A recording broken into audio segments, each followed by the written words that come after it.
Cette semaine, je reçois Stéphanie Carrasco.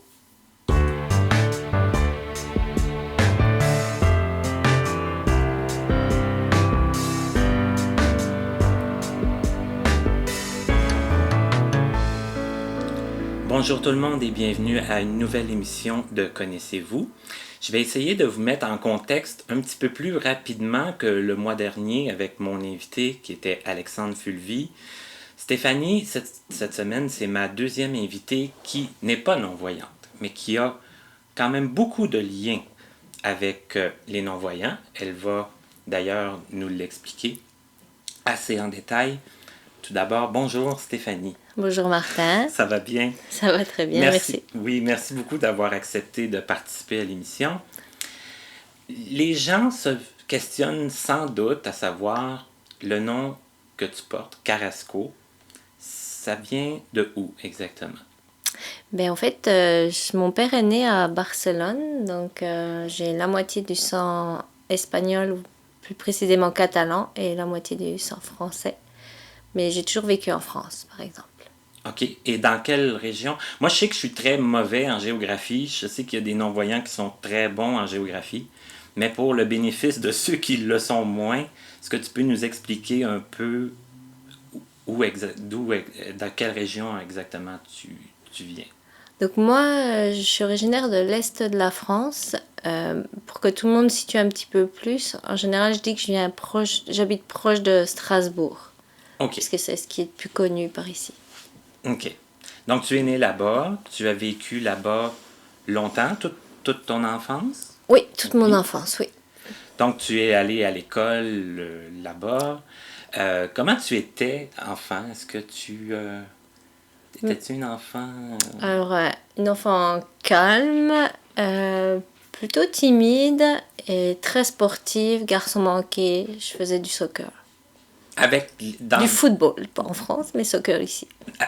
Dans des équipes de garçons? Ou oui. Il y avait d'autres filles ou pas? Non, j'ai joué avec les garçons jusqu'à 14 ans, jusqu'à ce que le système le permette. Puis à partir de 14 ans, j'ai joué dans une équipe de filles. Mais je trouvais ça un peu plus plate. OK. Est-ce que tu as fait après ça d'autres sports? Non, ensuite, en fait, il s'est passé quelque chose qui a marqué un peu un changement, le décès de mon père, qui arrive en 99, puis à la suite de ça, j'ai arrêté le soccer. Puis j'ai essayé différents sports par la suite, l'équitation, du patin à glace, du roller, vélo. Tu dis comme c'est le décès de ton... Toi, on peut dire quel âge tu as? Tu es né en 1900... Ben, tu permets qu'on le dise? Oui. En 1980? Oui. OK. Ton père, tu disais qu'il était décédé en... 99. J'avais 18 ans, j'allais sur mes 19. OK. Ça a été un événement marquant qui t'a fait reconsidérer certaines choses dans ta vie? Oui, ben, ça a un peu bouleversé tout le fonctionnement familial. Je jouais au soccer, puis lui aussi était très impliqué, fait que j'ai comme un peu délaissé le soccer. Puis... Étant donné que ton père n'était plus là? Oui. OK. Ouais, chacun vit son deuil un petit peu à sa manière, puis voilà. Donc, tu avais quand même une très bonne relation avec ton père? Oui, totalement. Oui. OK.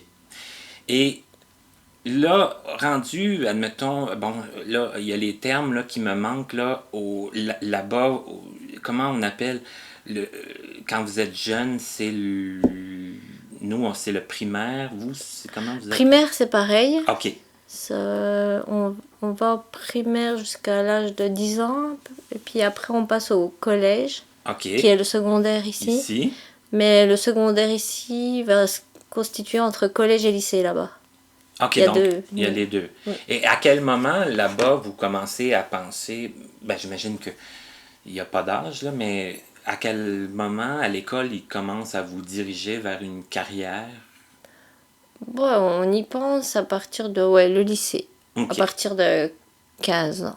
Okay. 15 ans, c'est là qu'il faut choisir un petit peu vers quelle spécialisation on s'oriente. OK. Et toi, tu voulais te diriger vers quoi? Est-ce que tu avais une idée à ce moment-là? Moi, c'était plus professeur des écoles. Ah oui? OK. Oui. Et est-ce que tu as poursuivi dans ces études-là? Pas du tout. Pas du tout? Non. qu'est-ce qui s'est passé à partir de... tu l'as fait, le lycée, le collège? Oui, je suis allée jusqu'au baccalauréat, mais qui n'est pas le baccalauréat d'ici, qui est l'équivalent de... hum, De notre collège à nous? Ouais, OK. oui, c'est ça. Ouais. OK. Et là, est-ce que tu as travaillé? Qu'est-ce qui s'est passé? Ben, après le décès de mon père, pareil, j'ai arrêté. Je suis allée jusqu'au diplôme, puis j'ai arrêté l'école, puis je suis allée travailler. OK. Là, tu as fait quoi comme genre de travail? C'était aide éducatrice. J'intervenais dans des écoles primaires, puis maternelles. J'étais en soutien aux professeurs des écoles. Ah, OK, mais quand même, ça avait un lien avec les écoles, Oui. sans être l'enseignement, mais plus, Non, plus comme aidante, là. j'avais comme aucune responsabilité, puis aucune marge d'initiative, en fait. OK, d'accord. Et là, qu'est-ce qui s'est passé? Là, moi, c'est des bouts de ta vie que je connais pas, là. Ok, c'était un fait. On se connaît, mais on connaît pas tout. Non, on connaît pas tout. Ça que s'il y a des choses que tu veux nous raconter, c'est libre à toi. Ben c'est ça, à un moment donné, ben là, j'étais un peu... J'avais envie d'avoir plus de responsabilités, puis d'avoir plus de marge de manœuvre dans mon emploi. Donc j'ai décidé de rechercher une formation dans laquelle je voulais m'engager à nouveau pour avoir un emploi qui me plairait par la suite. Donc c'est là que j'ai recommencé des études et je me suis dirigée vers le diplôme de travailleur social. OK. Que tu as complété? Oui, tout OK. à fait, oui. D'accord. Et là, tu étais toujours dans ta région natale, là. Oui, OK. Et à quel moment tu as voulu venir au Canada? ben, en fait, en parallèle, au moment où je reprenais mes études de travailleur social, j'avais quand même le goût de voyager, je l'ai toujours eu depuis enfant. OK. Sauf que ben, on ne sait pas comment on peut faire pour aller faire des études à l'étranger. Moi, c'était l'Espagne quand même. OK. Puis ben, le décès de mon père, justement, le fait de vouloir me rapprocher de ses racines, puis je parlais un peu l'espagnol, mais je ne parlais pas tant que ça. Donc je voulais aussi comment améliorer mon niveau de langue, puis vraiment me rapprocher de sa culture. Puis lui aussi avait vécu l'expérience quand il était jeune de quitter son pays pour OK. immigrer. Puis c'était comme un défi pour moi de partir aussi moi, puis d'essayer de m'intégrer ailleurs. Donc j'ai commencé par l'Espagne, puis c'est là que je suis partie en stage en Espagne OK. pendant 6 mois. OK. Toujours en lien avec le travail social? Oui, c'était une entreprise d'insertion pour personnes handicapées. Ah, d'accord. C'était Ouais. quel genre de handicap? Multi? Varié, ça peut OK. aller de la dépression, un handicap physique. Ouais. Et là, ça, c'était un stage. Donc, il y avait pas... C'était pas comme un emploi.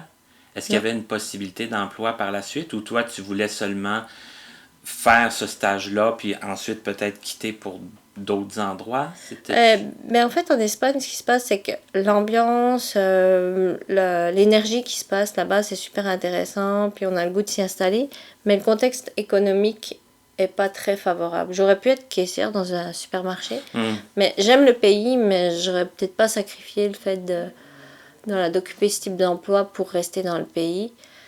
Et puis ça arrivait en même temps. Moi, j'étais en stage là-bas en 2008, c'était au moment où la crise a débuté. Mhm. Donc c'est là que... C'est que ça donnait pas envie, c'était pas assez fort, ben, en tout cas pour nécessairement être comme caissière alors que tu avais quand même des études plus avancées. C'est ça, on passe beaucoup de temps quand on travaille, dans son travail, fait que je pense que c'est important d'aimer son travail. Tout à fait. Si j'avais pu occuper un poste à l'endroit où j'étais en stage, peut-être Que ça aurait pu. tu serais resté en Espagne. Peut-être. Mhm. Après, là, on est en 2008, donc, si j'ai bien suivi. Oui. Il s'est passé quoi après? Tu es allé où? Donc après, je suis rentrée en France, puis donc j'ai travaillé en France. Et ben, quand on commence un petit peu à voyager, quand on revient dans le pays, puis que c'est un peu plus... Je sais pas qu'on se repose, mais on a comme envie de repartir un petit peu, découvrir d'autres horizons.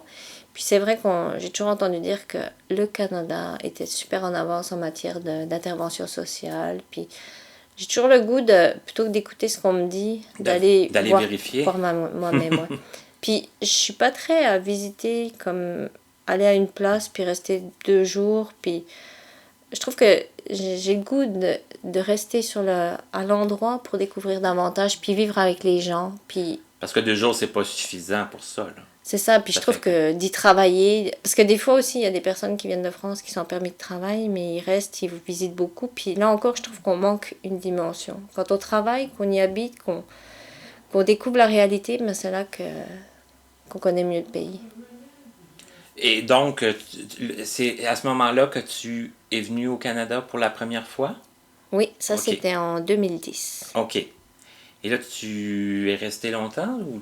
Je suis restée 2 ans. OK. J'ai commencé par un stage. Mhm. Puis là où j'étais en stage, au Centre d'action bénévole de Montréal, ils m'ont offert un contrat de travail à cet endroit-là. La chance que j'ai eue, c'est que j'avais une bourse de la France, fait que je ne coûtais rien à l'employeur. J'ai pu faire mes preuves. Puis eux, quand ils ont vu que j'étais capable de faire certaines choses, ben, ils se sont dit, ah, on peut la garder. OK. Donc, tu es ici depuis 2010? Oui, mais je suis repartie entre-temps en France, mais OK. depuis 2010. OK. C'est que tu es reparti en France, mais en gardant ton poste ici ou... Non, pas du tout, non, non. Non? Donc, au moment où je suis partie, que j'ai annoncé que je partais, c'était pour aller faire mes papiers. Je pensais que ça allait aller plus vite en France. Et donc, au final, ça a duré quand même 2 ans. Mais donc, au moment où je suis partie, il y a une personne qui est arrivée pour occuper mon emploi. Je l'ai formée, puis je l'ai retrouvée quand je suis revenue. Puis d'ailleurs, c'est une super amie à moi. OK. Non, mais sauf que tu pensais pas que ça allait prendre autant de temps. Non, OK. à la fin, même en France, quand on me demandait, ouais, quand c'est que tu repars, je finissais par. Ben, déjà, j'en avais marre qu'on me pose la question, puis je finissais par me dire, ben, ça se fera plus, là. Ah oui, à ce point-là? Oh oui, à la fin. Ben, quand ça commence qu'on croit que ça va durer 1 an, puis qu'on n'a pas de nouvelles, qu'on ne sait pas au niveau des délais, là, on commence à douter un peu. Puis, en plus, ce qui se passe, c'est que je pouvais comme pas m'installer là-bas. Puis ça dure quand même 2 ans sans savoir un petit peu. Parce qu'il faut travailler pendant ce temps-là. Est-ce qu'on reprend un autre contrat? Est-ce que les locations, pareil, on lâche pas tout comme ça. Beaucoup d'incertitudes. Oui. Mhm. Puis il vous donne aucune idée du délai? C'est à ce Non. point-là. Oui. Bon, il y a quand même 3 étapes. Fait on complète une étape, là, on sait que celle-là est faite. Après, il y a une deuxième étape, mais entre les étapes, on sait jamais combien de temps ça peut durer. OK. Mm. Donc, tu as quand même attendu forcément que les choses se fassent, que les choses arrivent. Après, tu es revenu. Oui. Et là, bon, là, tes papiers s'étaient réglés. Et là, tu as retrouvé ton poste ici. Non, Non? c'est un autre poste que j'ai occupé, mais au même endroit. Voilà, c'est ça. D'accord. J'ai vraiment été chanceuse. Ma responsable de l'époque, qui est toujours ma responsable actuelle, elle a tout fait en sorte pour que je puisse réintégrer l'équipe. Et je suis vraiment chanceuse. En fait, c'est sûr, dans la vie, on a de la chance, mais on crée un peu sa chance. Mais je pense que j'ai vraiment été chanceuse de rencontrer les bonnes personnes. Et ton premier poste, c'était quoi? Donc, au tout début, au Centre d'action bénévole, j'étais agente de liaison. C'est pour les services alimentaires bénévoles qui incluent le service de popote roulante. On livre des repas à domicile à des personnes en perte d'autonomie. Donc, la majorité, c'est des personnes âgées qui ne sont pas capables plus en mesure de se cuisiner des repas. Donc, le service, c'est ça. Puis, on chapeaute environ 60 groupes à Montréal de popote roulante et repas communs. Ça fait quand même beaucoup de monde, Oui, puis c'est un peu... Comment l'organisation est pas mal complexe, fait qu'il y a des endroits, il y en a plusieurs de services, d'autres endroits moins. C'est très varié. Est-ce que les personnes reçoivent des repas tous les jours ou si c'est Non, occasionnel? non, c'est ça, il y a des popotes roulantes qui livrent 2 jours semaine, d'autres c'est 5 jours semaine, d'autres 3. Puis il y a des endroits, vu qu'il y a 2 groupes de popotes roulantes, on peut, en jumelant 2 groupes, qui a un service 5 jours semaine. Une qui fait 2 jours, puis une qui fait 3 jours. OK. Il y a des jumelages comme ça qui sont possibles. Mais c'est basé sur le bénévolat, donc les organismes fonctionnent de leurs moyens, puis du financement qu'ils ont. En France, par exemple, en parallèle, c'est l'État qui prend en charge tout ça, puis c'est des repas congelés, par exemple, qui arrivent au domicile. Que nous, c'est des repas chauds, la personne, elle n'a plus qu'à s'asseoir à table, puis manger. OK, c'est des repas qui sont faits au moment même là, d'être livrés, puis que le repas est chaud, comme tu dis, la personne c'est prêt à manger, ça que c'est livré à l'heure du repas. Puis, C'est ça. OK, Puis d'accord. la différence qui est super importante entre un service de traiteur, c'est que le bénévole qui livre le repas, il connaît le client. Il va lui dire: «Oh, comment ça va, Madame Dupont, vous allez bien, puis vos enfants.» Puis si la personne ne répond pas à la porte, ils vont tout de suite nous alerter ou alerter la responsable de la popote qui va alerter le CLSC, puis on va vérifier si la personne est bien à la maison ou si elle n'a pas chuté, parce que c'est déjà arrivé qu'on retrouve des personnes qui ont chuté chez eux ou des personnes des fois qui sont restées, qui ont décédé, puis... Ouais, OK, donc, c'est qu'il y a comme une espèce de petit suivi, oui. là, de s'informer du bien-être de la personne, puis de, bon, comme tu dis, de s'assurer que si elle répond pas, que c'est parce qu'elle est peut-être partie, puis elle a oublié la livraison de son repas. Ou C'est ça. Puis ça peut être juste aussi de voir que la personne, son état de santé se détériore. Fait que là, on se dit: ah, peut-être que elle aurait besoin d'une meilleure prise en charge ou qu'il faudra alerter le CLSC pour qu'il refasse une visite, une évaluation. Donc, Mais ça, c'est toutes des personnes bénévoles qui font ça? la livraison, oui. OK. Mm. Mais ça leur demande quand même une formation pour être capable de déceler d'éventuels problèmes ou... Non, c'est de l'observation, puis il y a vraiment une sensibilité des gens qui... Ça se fait naturellement. OK, mais c'est pas donné à tout le monde de faire ça. Oui, c'est vrai. Mais on essaye aussi d'être ressources par rapport à ça. Ou quand justement, on demande aux travailleurs sociaux de nous dire quand il y a des problèmes cognitifs, justement, pour que le bénévole... On veut pas mettre les bénévoles en danger non plus. C'est ça, il faut qu'il y ait un minimum d'informations Oui. sur la personne. Mhm. Mhm. Et en lien avec ton deuxième poste, bon, c'est dans la popote toujours. Oui. Et maintenant, là, tu as un poste encore plus important? Non, Non. pas plus important au même niveau, là, mais c'est chargé de projet. OK. Oui, donc là, c'est plus... avant, j'étais plus au bureau à orienter les clients, mais là, c'est plus chargé de projet, donc sur différents projets qu'on met en place. Et puis, oui. D'accord. Et puis, une journée de travail pour toi, donc c'est beaucoup de la coordination, c'est beaucoup de s'assurer que tout va bien. Tu es un peu comme superviseur de ça ou? Moi, je suis plus à... Ben, par exemple, est-ce que je peux déjà parler de la popote roulante qu'on a mis en place? Oui, oui, oui. Ok, fait qu'à un endroit, on a décelé qu'à un moment donné, à un endroit, il n'y avait pas de popote roulante et qu'il y avait vraiment un besoin. Donc, on a mis en place un service de popote roulante à Rosemont. Donc, Parce qu'il n'en existait vraiment pas. il y a des zones grises à Montréal. Ah oui? Côte-Saint-Luc, il n'y a pas de service du tout. Il y a des petites zones comme ça où il y a l'absence de service. Puis qu'il y a de la demande, que ça Oui. aurait sa raison d'être, Oui. mais qu'il n'y en a pas. Oui, mais Ok. là, actuellement, on est en train de noter les appels de certaines zones pour que... D'essayer de régler ça, de mettre en place. Et ça fait partie de ta tâche à toi, là. Oui, OK. c'est ça. Donc là, à Rosemont, qui est quand même pas rien, là, comme quartier à Montréal. Mhm. Donc ça a été mis en place, là, par toi et ton équipe. C'est ça, c'était en septembre 2015 qu'on a mis ça en place. OK, quand même assez récemment. Oui. OK. Et là, il y a eu... tu fais plein de choses, tu es impliqué dans plusieurs projets. Comment tu as connu l'Association des sports pour aveugles de Montréal? Bon, alors en fait, même la première fois où j'étais... Donc je suis repartie 2 ans de 2012 à 2014. Avant de repartir du Canada, j'avais déjà fait un peu de bénévolat à quelques places. Mais en revenant, ben, j'avais le goût de trouver mon bénévolat. Parce que à chaque fois que je reçois des appels au bureau, quand je reçois des appels des personnes qui veulent faire du bénévolat, je dis c'est important de trouver le bénévolat qui vous convienne, puis que vous vous sentiez bien dans votre bénévolat, que vous ayez du fun. Parce qu'un bénévolat où on se sent bien, c'est un bénévolat qui dure. Donc, j'ai voulu chercher, trouver mon bénévolat à moi.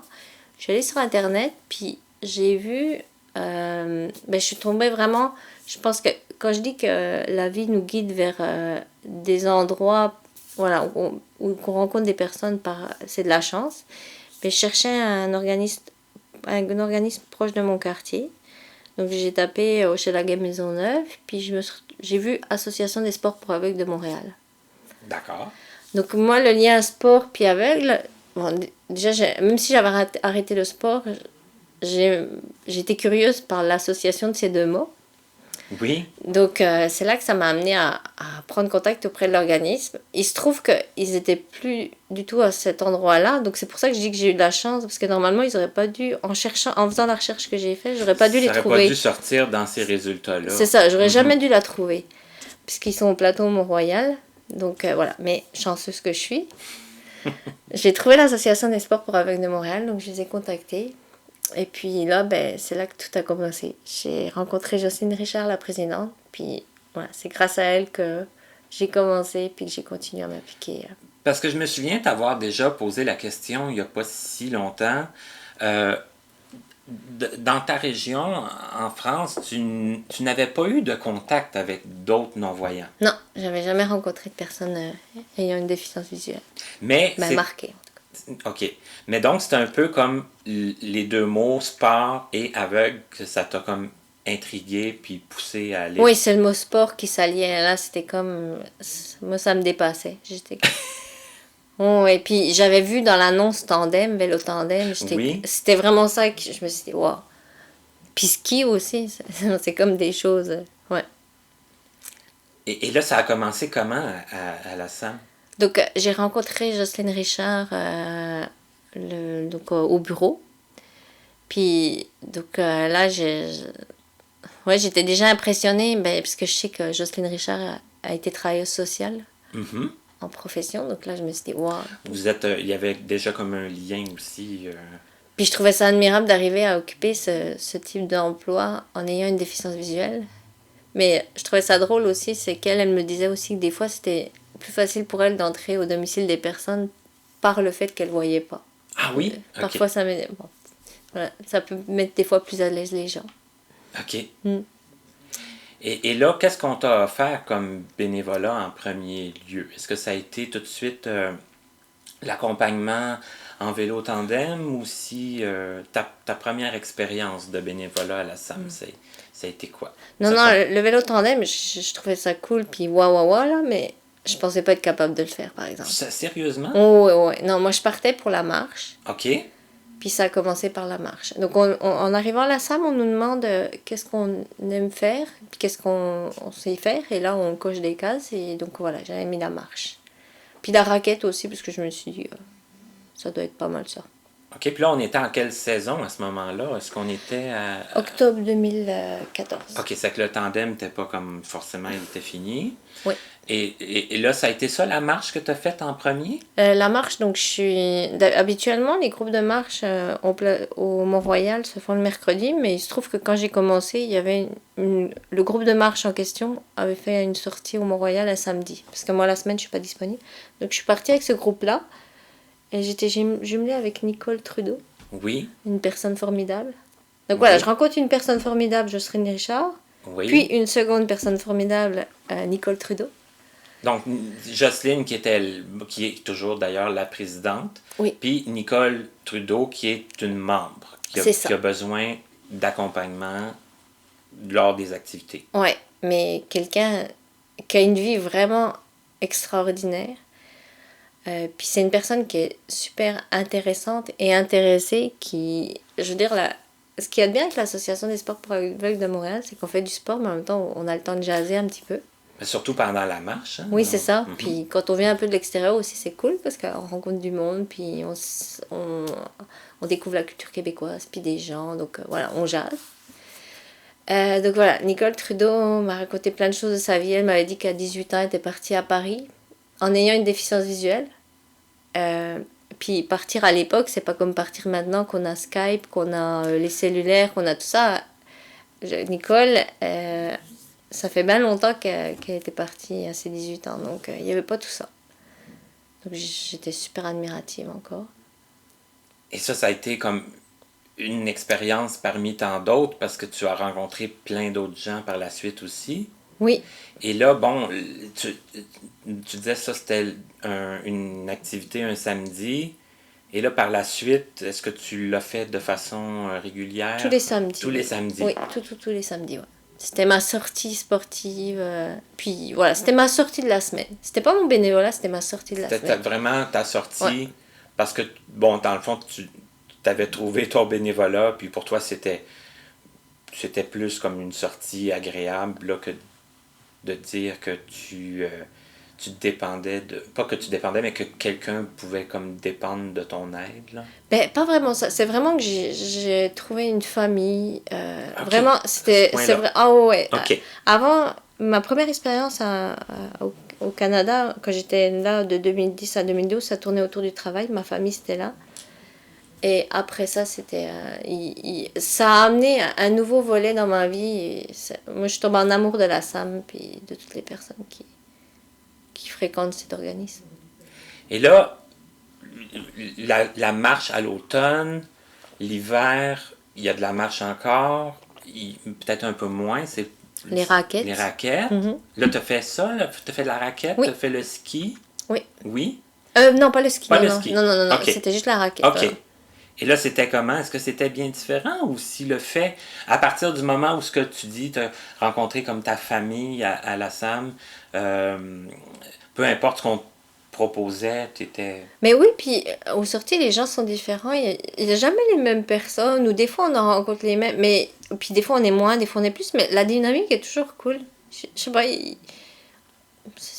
moi j'ai toujours, toutes mes sorties, j'ai adoré ça. Donc, peu importe le groupe, tu trouvais ton compte. Ah ouais, complètement. Ouais. intéressé quand même. Ouais, OK. quand je revenais le lundi, là, les gens, ils voyaient que j'avais des étoiles dans les yeux, que tellement j'étais passionnée par mon bénévolat, là.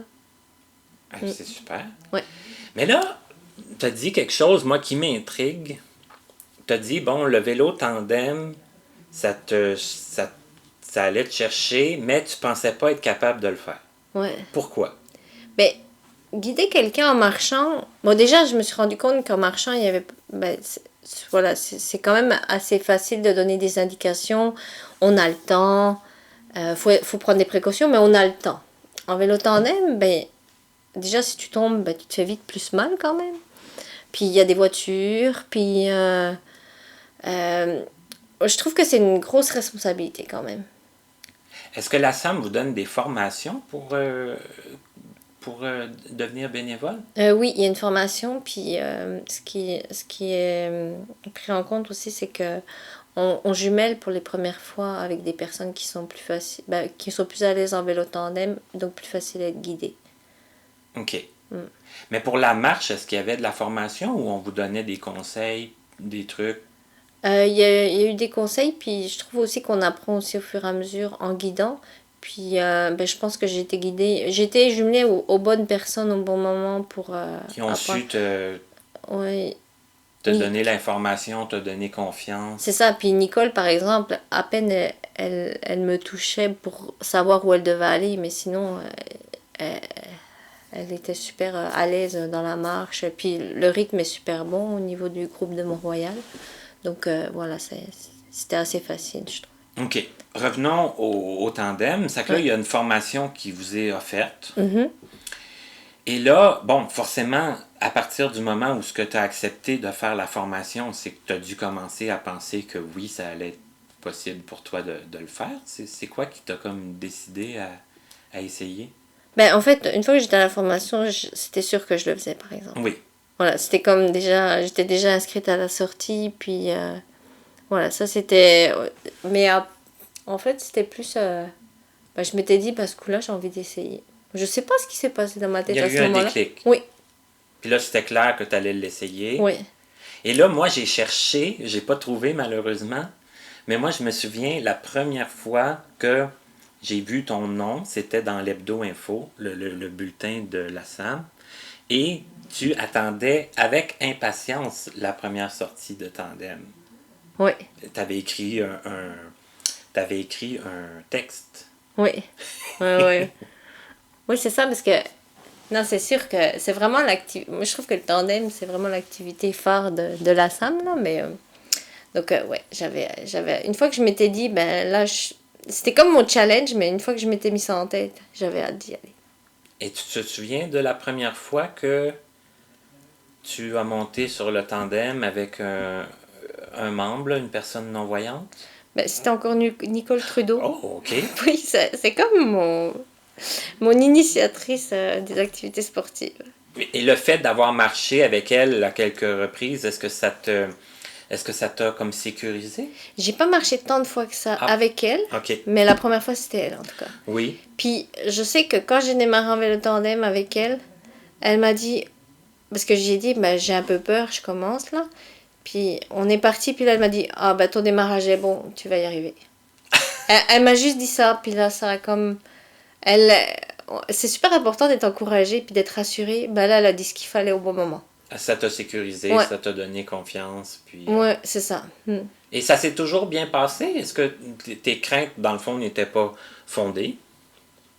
Ben, au final, moi, je trouve que ça s'est toujours bien passé. Est-ce qu'il y a des anecdotes à raconter? Est-ce que, Des anecdotes, ben... à part Pas les vrai. fois où on a pédalé sous la pluie ou... Oui, c'est ça, mais ça fait partie de... Oui. Ouais, puis je pense que si on avait écouté la météo à chaque fois, on n'aurait fait aucune sortie. Puis au final, on a fait plein de sorties. On est vraiment allé loin. Puis moi, je pensais pas être capable de faire autant de kilomètres. Des fois, le nombre de kilomètres fait peur un Oui. peu. Hein? Au début, moi, en tout cas, je sais que c'était comme ça. Là. Je me disais, admettons, 50 kilomètres, je me disais, hey, c'est difficile un peu. Moi, en tout cas, je trouve ça difficile. Je ne sais pas si c'est tout le monde. Je trouve ça difficile à évaluer, de toute Oui. façon, 50 kilomètres et la durée que ça va prendre. Oui, c'est ça, non. Et puis des fois, on ne se connaît pas capable. Ouais, puis moi, la première fois où je me suis dit, je vais peut-être pas être capable, c'était la sortie du Tour de l'île de nuit. La première année où je l'ai fait, où on partait de Longueuil, puis j'avais comme en tête que le groupe de Longueuil était une coche au-dessus, vraiment un bon niveau. Fait que je me disais, oh, je vais pas être capable. Et ça, c'est le premier tour, c'est la première sortie de tandem que moi j'ai faite. Oui, c'est en plein ça. Oui. Et moi aussi, je pensais pas être capable. Ouais. Surtout quand j'ai su qu'on prenait le pont Jean-Cartier, là, j'ai dit, ils veulent ma mort en commençant. Ouais, il y a le pont avec les montées, puis il y a les poteaux là, qui nous font ralentir. Là, en tandem, ça se passe moins bien qu'en vélo. Hein. En vélo seul. Oui, moi, j'ai aucune idée, mais je me fie à ton expérience. Oh, ben, un petit zigzag en vélo, ça passe bien, mais en vélo tandem, ouais. ça prend plus d'habileté. Et là, autour de l'île, te souviens-tu avec qui tu étais? Oui, je me souviens très bien, avec André Baudouin.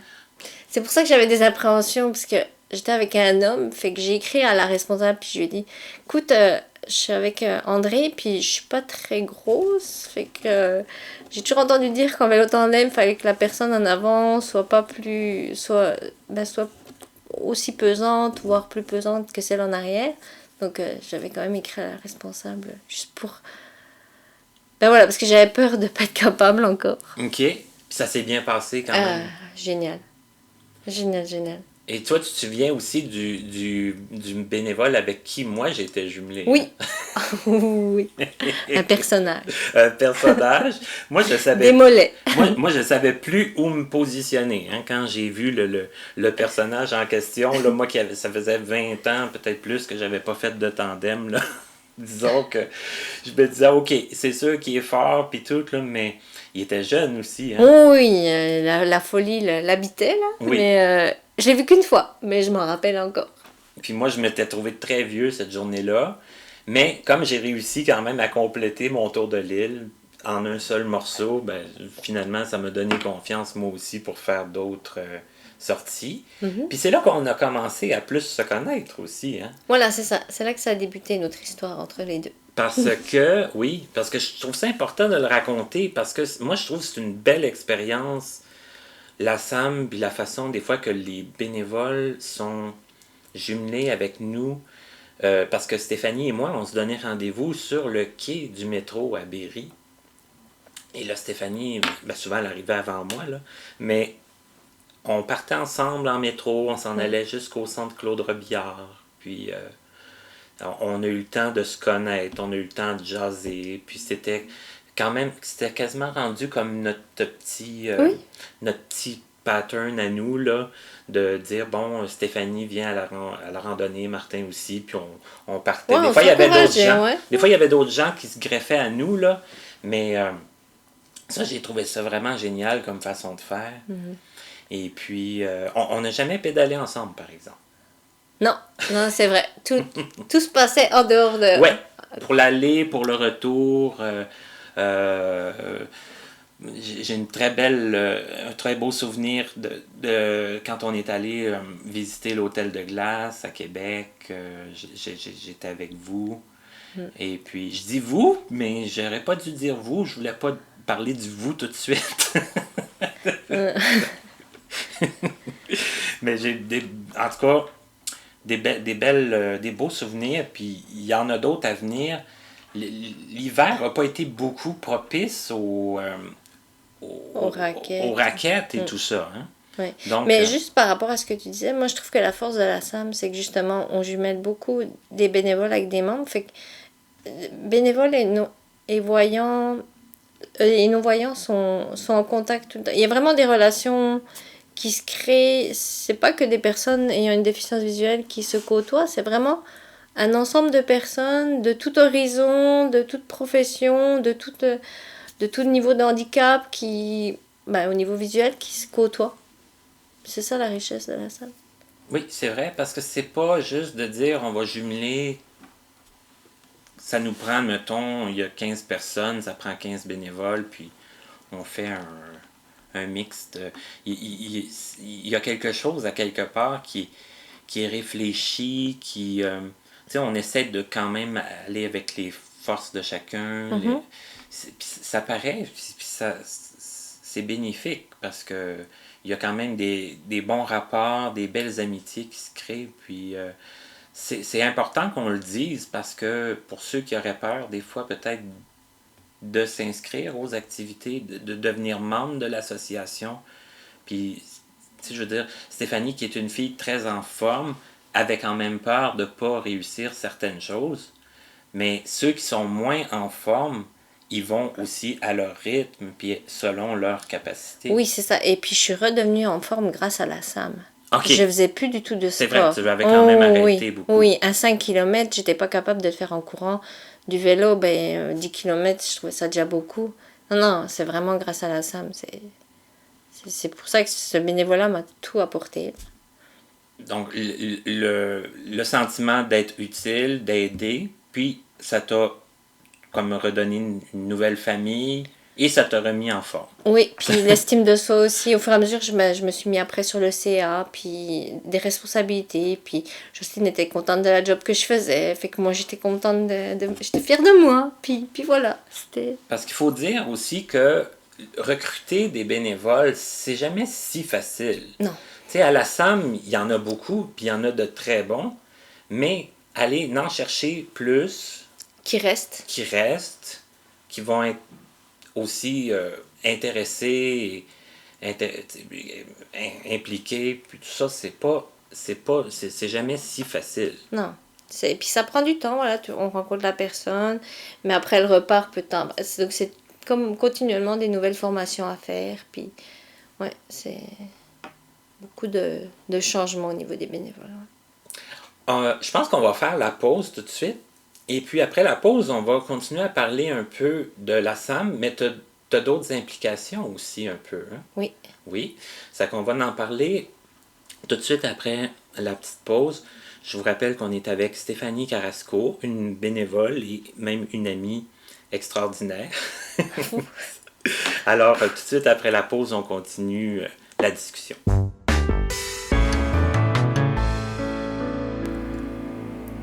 Bienvenue à la section Petites annonces et nouvelles. Je vous rappelle qu'il est toujours possible de communiquer avec nous en nous écrivant. Je vous propose la solution la plus simple, c'est de communiquer par notre site internet qui est www.martinchouinard.com.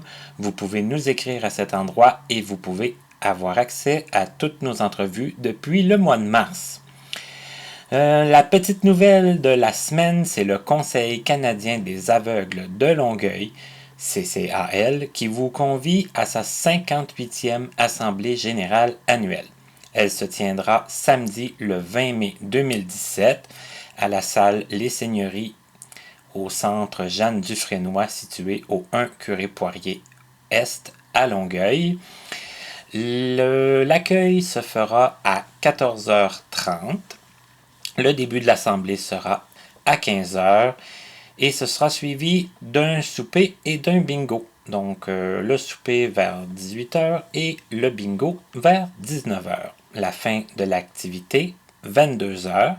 Le coût est 20 $, c'est pour le bingo et le souper. Vous allez avoir d'ailleurs un choix de menu. Et vous pouvez dès maintenant et d'ailleurs le plus rapidement possible faire votre réservation auprès de M. Martin Morin au 450-442-2008. 450-442-2008 et une forte participation à cette assemblée est toujours souhaitable. Maintenant, je vous parle de l'émission numéro 10 qui sera en quelque sorte un petit spécial technologie avec quelqu'un que vous connaissez pour la plupart bien, c'est M. Alexandre Bellemare. Et Alexandre, je lui ai demandé comment c'était, dans le fond, raffiner son goût pour la technologie. Et voici ce qu'il nous a répondu. Ben, c'est sûr que quand tu peux jouer avec la machine, puis ben évidemment, il y a des problèmes à régler, etc., que, bon, ben des fois, les intervenants ne savent pas toujours. Ben, à un moment donné, c'est sûr que dans un cours plate, ben tu t'amuses puis tu gosses. C'est ça. Mais c'est sûr aussi que j'ai quand même toujours eu une attirance pour la technologie. Quand j'étais jeune, à 2 ans, j'ai pogné le téléphone puis j'ai monté un bill d'à peu près 150$ d'interurbain en Europe, en Allemagne puis en Autriche. Mais bon. Ah, parce que toi, tu composais n'importe quoi, puis en autant que quelqu'un réponde, c'était... Ouais, une affaire comme ça, mais je pense que je composais tout le temps les deux mêmes numéros, puis à un moment donné, il y a un d'autre qui a appelé la police, je sais pas trop. Alors, pour l'intégrale de l'entrevue avec Alexandre Bellemare, je vous convie le vendredi 5 mai 2017. C'est la journée officielle de la mise en ligne de cette entrevue. Mais pour le moment, on retourne avec notre invitée de la semaine, Madame Stéphanie Carrasco. Nous sommes de retour avec notre invitée de cette semaine qui est Stéphanie Carrasco et je voulais qu'on recommence cette partie-là en disant que cette semaine, en tout cas si vous écoutez l'émission dès sa mise en ligne, nous sommes vendredi le 28 avril, nous sommes pendant la semaine de l'action bénévole. Oui. C'est bien ça? C'est ça, oui. Oui. D'ailleurs, à la SAM, il va y avoir ce soir une fête pour remercier les bénévoles. Oui, on va donc remercier tous les bénévoles, à la fois les bénévoles qui accompagnent les personnes ayant une déficience visuelle aux sorties, mais aussi tous les membres de l'association des sports qui ont une déficience visuelle qui s'impliquent comme bénévoles pour l'association. Moi, j'ai vraiment très à cœur que tout le monde puisse s'impliquer en tant que bénévole. C'est pour ça que récemment, j'ai invité Martin et Fred à participer à une activité de bénévolat un peu originale. Ça s'appelle l'ensachage de condoms. Ça se passe dans l'organisme Réseau. Ce sont des sachets qui sont distribués après à la population gay, lesbienne, gay. Puis donc, cette soirée-là, donc on assiste à un spectacle où Chouchoun fait son show. Et il y a plein de bénévoles qui mettent 2 condoms avec le lubrifiant puis l'explication dans des sachets. Arrivé à tant de sachets remplis, il y a des tirages au sort pour gagner des cadeaux, des shooters, tout ça. Puis vraiment, on passe une excellente soirée. Donc Martin est venu. Oui, c'est de façon très festive, là, très... tout le monde est sympathique et tout le monde s'amuse. Oui. Puis on a vu que on avait été capable de vous permettre, vous, d'être vraiment efficace dans l'activité. Vous faisiez même l'étape la plus compliquée, de mettre le papier dans le sachet. Ce qui est la partie... Bon, c'est sûr que c'est pas évident à comprendre, là, mais c'est presque la partie la plus compliquée. C'est parce que c'est un petit sachet, puis il faut rentrer le papier...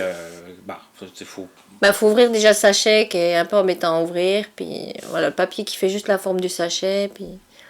Mais comment tu avais connu cet organisme-là, toi, Stéphanie? C'est-tu par rapport au Centre d'action bénévole? Oui, en fait, au bureau, donc ma collègue qui était à la réception à cette époque-ci, Cathy, m'a parlé de cette activité bénévole. Puis je trouvais ça cool d'aller passer une bonne soirée tout en faisant du bénévolat.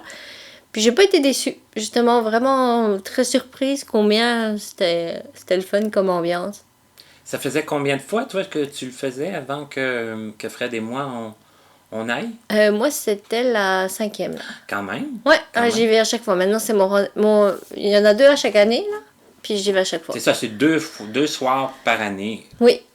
Oui, c'est ça, c'est 2 soirs par année. Puis, mais sinon, toute l'année, ils le font les mercredis. Il faut aller dans l'organisme et ils font cette activité vraiment à l'année longue. Mais l'événement en tant que tel, où il y a la soirée, l'animation, le spectacle, la musique, ça, c'est 2 fois par année. OK, d'accord. Moi, quand Stéphanie m'a invité pour aller là, j'ai dit oui tout de suite. J'ai dit ça va être drôle. Puis, mais je m'attendais pas à avoir comme. Il y a quoi? Il y a 2, 3 personnes, certains, qui sont venus comme nous remercier, puis nous dire qu'ils nous trouvaient courageux, puis tout ça. Oui. Puis, je m'attendais pas à avoir une telle reconnaissance. Parce qu'à quelque part, bon, Frédéric et moi, je pense qu'on se disait qu'on était quand même capable de le faire. Moi, je vous considérais capable, c'est sûr, mais il faut pas oublier que que ce que vous faites, c'est quand même quelque chose un peu d'extraordinaire quand même, quoi, d'être capable de faire toutes ces choses. Puis il faut en avoir conscience. On vous le rappelle. En tout cas, que ce soit apprécié puis qu'on soit venu nous le dire, moi j'ai trouvé ça. Je m'attendais pas à ça, donc je réclamais pas ça. Mais d'un autre côté, que ça se soit fait, c'est sûr que c'est le fun, puis ça incite aussi à le refaire, parce que je pense que ça va devenir peut-être un rendez-vous pour moi aussi. Ouais. Moi, je pense que ça a été vraiment une bonne expérience, puis que ça s'est fait vraiment très bien. Puis c'est pas mais on peut pas dire que vous avez été inutile dans la soirée. Non, vous avez vraiment eu votre rapport, puis c'est ça qui est cool. Oui, tout à fait. Maintenant, Stéphanie, on voulait parler de la Sam et de la popote. Oui, Mhm. parce que je me suis dit, tiens, pourquoi... Bon, j'avais la Sam d'un côté, la popote roulante de l'autre, puis on a créé donc une popote roulante à Rosemont. Il fallait chercher des bénévoles pour livrer. Fait que là, je me suis dit, mais pourquoi pas la livraison en vélo, puis pourquoi pas la livraison en vélo tandem? C'est là que le lien s'est fait avec l'Association des sports pour aveugles de Montréal. Donc, bien sûr, ça a comme suscité la surprise pour tous mes collègues là, quand j'ai dit qu'on allait mettre ça en place. Mais au final, donc la première livraison de cette popote roulante-ci s'est faite en vélo tandem. Donc c'était André, la personne avec qui j'étais jumelée. Oui, André Baudouin. Oui, André Baudouin. Et Sylvie qui ont livré la première livraison. Donc au début, il n'y avait pas beaucoup de clients, ça se faisait avec une petite caisse à lait sur le vélo tandem à l'arrière et puis une glacière qui maintenait les repas chauds en place. Puis maintenant, ça se fait avec une remorque. Fait imaginez-vous le vélo tandem plus la remorque à l'arrière. C'est tout un attelage. Moi, je me l'imagine pas parce que je l'ai vécu. C'est un fait. Tu étais victime de... Ouais, j'ai été victime de... C'est parce que dans le fond, on avait eu quelques problèmes avec la remorque. C'est pour ça qu'elle dit victime, dans le sens que le fait qu'on en avait plus à livrer, ça demandait un autre... un petit peu une autre organisation. Mais l'expérience en demeure pour moi très enrichissante parce que, bon, on jumelle le tandem, on jumelle la livraison de la popote, parler un petit peu avec la clientèle. Moi, la journée que je l'ai fait, il faisait très, très beau, ça a été très agréable. Puis j'ai été marcher dans les tours olympiques, ce que je n'avais jamais fait. J'avais jamais eu l'occasion d'aller là. C'est une expérience aussi, ça. Mais André, Frédéric l'ont fait souvent. Oui. Il y en a d'autres qui l'ont fait. Mais même au niveau des clients, c'est vraiment un bel exemple. Parce que justement, c'est un service qui s'adresse à des personnes en perte d'autonomie, mais qui est offert par des personnes quand même en perte d'autonomie, donc ayant une déficience visuelle. Fait que c'est un bel exemple de montrer que des personnes ayant une déficience visuelle peuvent leur apporter des repas. Et on a aussi parmi les clients des personnes, il y a 2 clients qui voient très mal. Et je trouve que c'est un bel exemple que vous puissiez intervenir à ce niveau-là. Et également pour l'endroit où on va chercher les repas, c'est une entreprise d'insertion pour des jeunes qui ont des difficultés scolaires, qui se réinsèrent au niveau professionnel via la cuisine. Et justement, quand le responsable de la cuisine me disait que quand les élèves disent ah c'est plate ou c'est compliqué, ben là ils leur disent bah regardez ces personnes-là ils voient pas puis ils livrent des repas fait que Parce que vous je dois dire qu'on a été très bien accueillis aussi au sein de cet organisme-là. Mais- Le matin, quand on arrive là, à aller chercher les repas, on est très bien accueillis, très bien reçus. On sent pas qu'on est comme des extraterrestres là. On sent qu'on a l'utilité, on a un petit peu comme d'admiration. totalement. Moi, je considère pas qu'on ait besoin d'admiration, mais quand on en a un peu, parce que on travaille beaucoup dans la défense des droits, puis dans la sensibilisation, puis c'est quand même génial quand ça arrive. Ouais. On peut pas le nier. Ma boss, à chaque fois qu'elle va faire une présentation à l'extérieur, elle part avec cette photo-là de vélo tandem, puis elle dit, voilà, une personne non-voyante avec un guide qui livre la popote roulante, puis tous les gens, ils sont là. Waouh!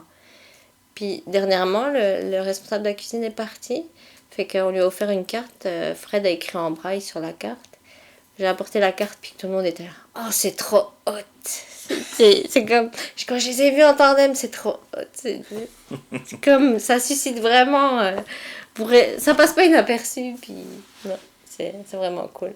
Vous cherchez pas la reconnaissance, tout ça, mais quand ça vient, ben, faut le prendre tel qu'elle est. Exactement. Mm.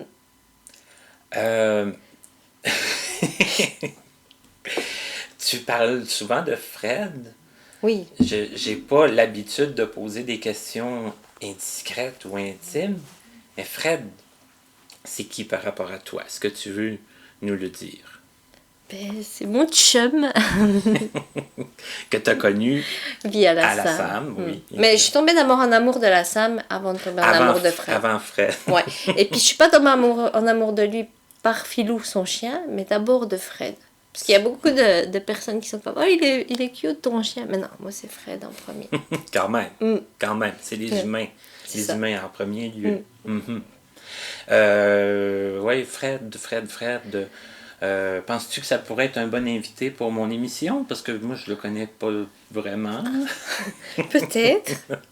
Ah oui, Faudrait que je peut-être. lui demande. Faudrait lui demander. Oh, oui. Ah oui, d'accord. Donc peut-être qu'on le recevra prochainement. J'en parlerai. Stéphanie, ça a été un plaisir immense.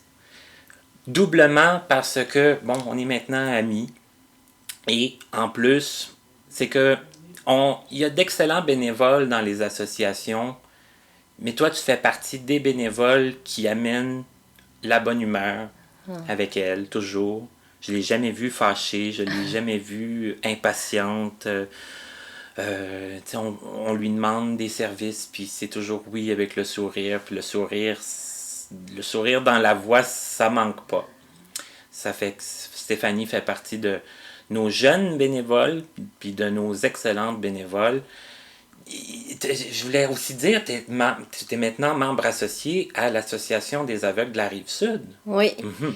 Et puis, vraiment, je découvre petit à petit cet organisme.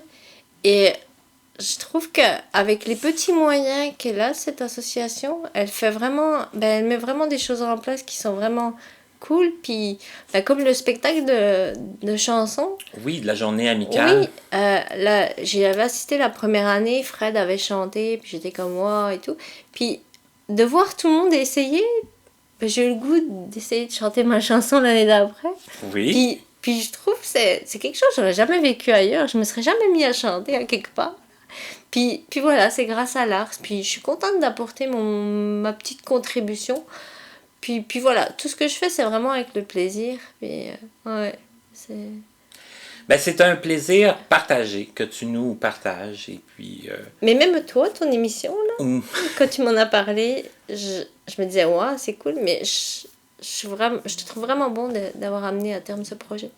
Moi, ce qui m'encourage, c'est des gens comme toi qui ont dit oui tout de suite, sans avoir entendu l'émission, parce que l'émission n'existait pas quand je te l'ai demandé. Puis tu as dit oui tout de suite.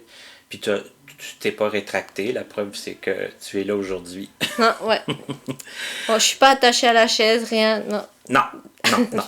Et puis, on est chez elle en passant. En Fait plus. que, elle aurait pu juste pas m'ouvrir la porte, dire j'ai changé d'idée. Là-dessus, Stéphanie, on va finir, puis on va aller prendre notre petit verre de vin Ok. pour La fête des la bénévoles. fête des bénévoles, exactement. Alors, encore une fois, merci Stéphanie. Merci à toi. Merci à tous les bénévoles qui vont peut-être se greffer à une association pour personnes handicapées visuellement dans les prochaines semaines. Et merci à vous de nous écouter chaque semaine. Merci beaucoup et à la prochaine.